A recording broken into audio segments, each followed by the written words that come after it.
सांस और फेफड़े से जुड़ी समस्याएं असहज महसूस कराती हैं। स्वास्थ्य विशेषज्ञों के मुताबिक सांस संबंधी समस्याओं को नज़रअंदाज करने की भूल कभी न करें।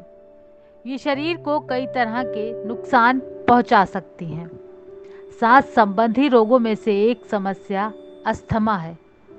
इसकी स्थिति में वायुमार्ग संकीर्ण और सूज जाते हैं और इसके अलावा अतिरिक्त कफ का उत्पादन होता है और ऐसी स्थिति में सांस लेने में दिक्कत महसूस होती है।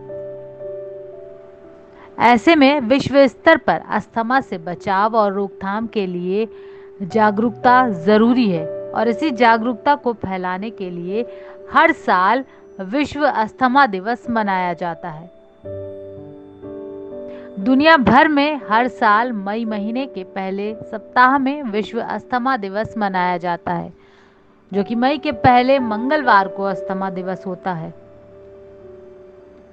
इसे मनाने की शुरुआत सन 1993 में हुई थी, जब पहली बार ग्लोबल इनिशिएटिव फॉर अस्थमा ने विश्व स्वास्थ्य संगठन के सहयोग से इस दिन को मनाया। बाद में सन 1998 में 35 से ज़्यादा देशों में अस्थमा दिवस कार्यक्रम का आयोजन हुआ। ये महत्वपूर्ण सार्वजनिक स्वास्थ्य दिवसों में से एक है।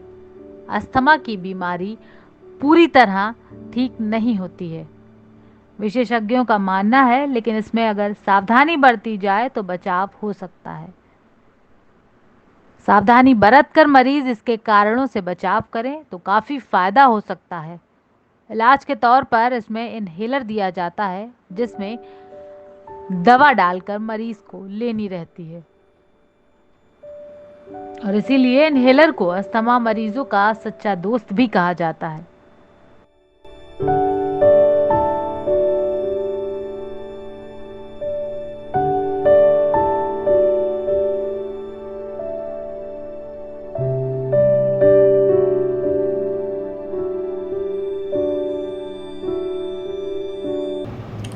मैं डॉक्टर अनुराग मेहरोत्रा, जनरल फिजिशियन कम डायबिटोलॉजिस्ट और क्रिटिकल केयर स्पेशलिस्ट भी हूँ। आज वर्ल्ड अस्थमा डे 2 मई को हर साल पूरे विश्व में मनाया जाता है और ये एक यादगार के रूप में मनाया जाता है कि किस तरह से हम पूरे विश्व के अस्थमा और दमा के रोगियों को बचा सकते हैं, क्या बेहतर इलाज प्रोवाइड किया जा सकता है दमा के लिए। सबसे पहले मैं आपको बताऊं कि दमा क्या होता है, अस्थमा क्या होता है। जब हमारी सांस की नली में सिकुड़न आना, जलन होना या सूजन की स्थिति में जब हमारी सांस की नली आ जाती है तो उसमें बहुत ज़्यादा मात्रा में बलगम बनने लगता है, जिससे कि खांसी, जुखाम और सांस फूलने की शिकायत होती है।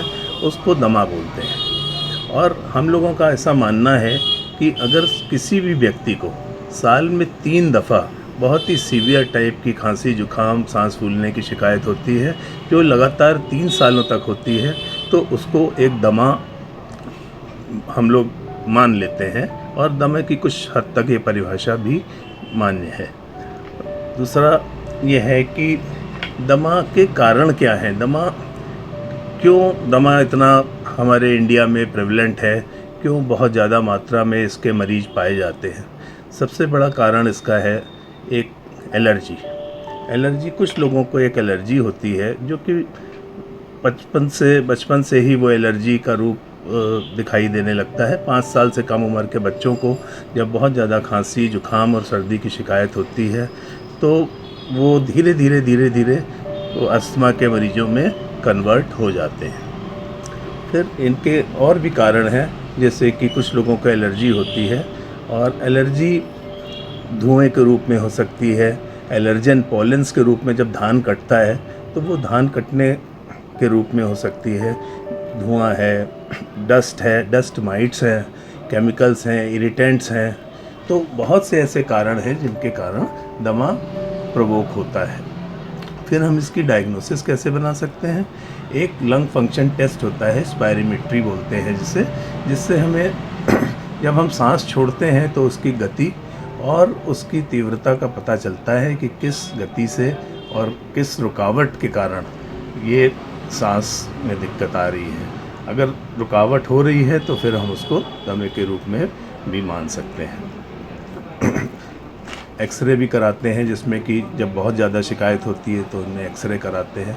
फिर जब उनका इलाज होता है तो इलाज में इन्हेलर्स का यूज़ होता है। इन्हेलर्स रोटाहेलर फॉर्म में होते हैं, जिसमें कि पाउडर फॉर्म में भी होते हैं। कुछ इन्हेलर एयर फॉर्म में, एरोसॉल के फॉर्म में होते हैं, जिसको कि दबाने से जो उसमें दवा होती है वो अंदर इन्हेल कर ली जाती है, जिससे हमारी सांस की नली सिकड़ी हुई होती है वो थोड़ी सी फैल जाती है और बलगम निकालने में भी फैसिलिटेट करता है, साथ में सांस लेने में आसानी हो जाती है।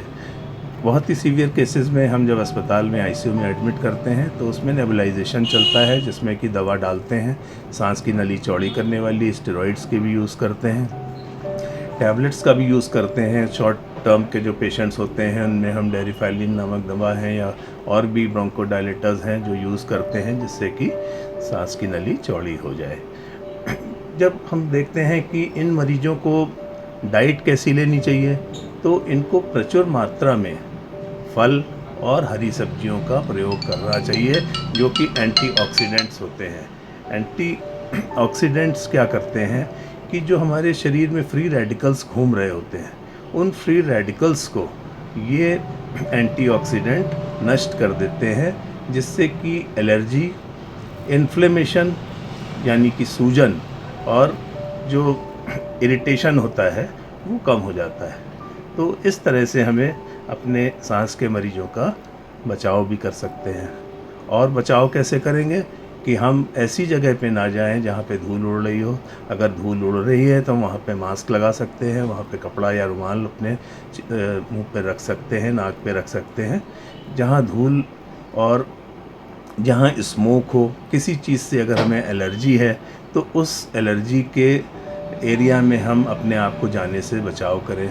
हर सीज़न यानी कि गर्मी से बरसात, बरसात से जाड़ा, जाड़े से गर्मी, जब भी ये सीज़न चेंज होते हैं तो हमारे सांस के मरीजों के लिए प्रेसिपिटेशन एक बड़ा कारण हो जाता है। तो इससे बचाव के लिए जब भी सीज़न चेंज हो, कुछ लोगों को अपने इन्हेलर्स पहले से यूज़ कर लेने चाहिए, और जब सीवियर मात्रा में लगता है तो नेबुलाइजेशन भी कुछ लोगों को एडवाइस किया जाता है। अपने इन्हेलर्स अपने रोटाहेप अपनी पॉकेट में रखें, बहुत ही विकराल रूप धारण करने पे तुरंत उसको इन्हेल करें। और जहाँ भी कोई ज़रा सी भी दिक्कत लग रही हो तो अपने डॉक्टर से और स्पेशलिस्ट से तुरंत सलाह लें, जिससे कि वो बीमारी आगे बढ़ ना पाए। हालांकि अभी तक इस बीमारी का कोई इलाज नहीं है, केवल बचाव ही एक उपाय है।